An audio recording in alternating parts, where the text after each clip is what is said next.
అమ్మవారికి పట్టు వస్త్రాలు సమర్పించారు. మంత్రి నిమ్మల రామారావు ఆయనతో మాట్లాడుతూ, సార్ కుటుంబ సమేతంగా వచ్చి పట్టు వస్త్రాలు సమర్పించారు. ఏ విధంగా ఉంది సార్ కుటుంబ సమేతంగా?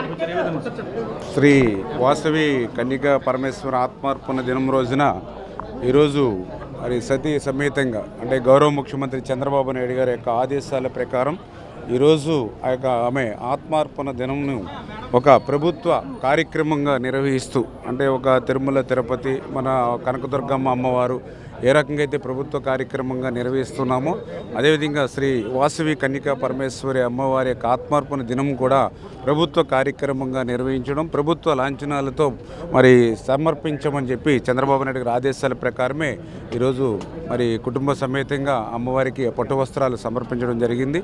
ఈరోజు పెనుగొండ పుణ్యక్షేత్రం అనేది ఒక ధార్మిక కేంద్రంగా, ఒక ధర్మ కేంద్రంగా భవిష్యత్తులో విరజల్లబోతుందని చెప్పి తెలియజేసుకుంటూ అదేవిధంగా ఈ పెనుగొండను కూడా వాసవి పెనుగొండగా మార్చమని ఏదైతే ఆర్యవైశ్యులు కోరారో దాని కోరికను కూడా మన్నిస్తూ మన క్యాబినెట్లో కూడా దాన్ని తీర్మానం చేసి అంటే ఇచ్చినటువంటి హామీని నిలబెట్టుకుంటూ ఆర్యవైశ్యుల యొక్క ఆత్మ గౌరవాన్ని ఆత్మవిశ్వాసాన్ని కాపాడేటువంటి విధంగా ఇప్పుడు కూడా ఈ ప్రభుత్వం పనిచేస్తుంది. Thank you.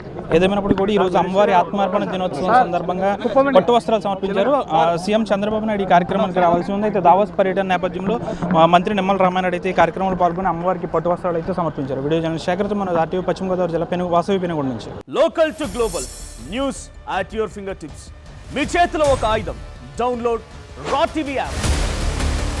Media legend Ravi Prakash is back.